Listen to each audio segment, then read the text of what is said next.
হযরত পীর সাহেব চরমনাই কর্তৃক মনোনীত লক্ষ্মীপুর ৪ রামগতি কমলনগর আসনের সংগ্রামী সংসদ সদস্য পদে প্রতিদ্বন্দ্বিতাকারী আল্লামা খালেদ সাইফুল্লাহ পীর সাহেব হুজুর কমলনগর, তিনি আপনাদের সকলের দোয়া এবং সমর্থন প্রত্যাশা করছেন।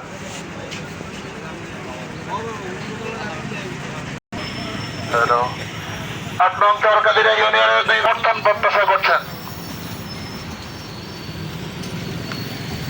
ইসলামী আন্দোলন হযরত পীর সাহেব চরমনাই কর্তৃক মনোনীত লক্ষ্মীপুর ৪ রামগতি কমলনগর আসনে পীর সাহেব হুজুর কমলনগর বিবিরহাট বাজার আগমন করেছেন। আপনাদের সকলের দোয়া এবং সমর্থন প্রত্যাশা করছেন।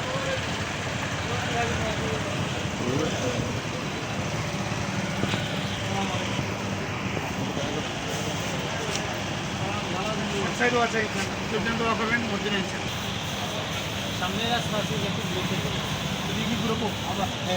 সামনে রাস্তা আবার ঘুরবো।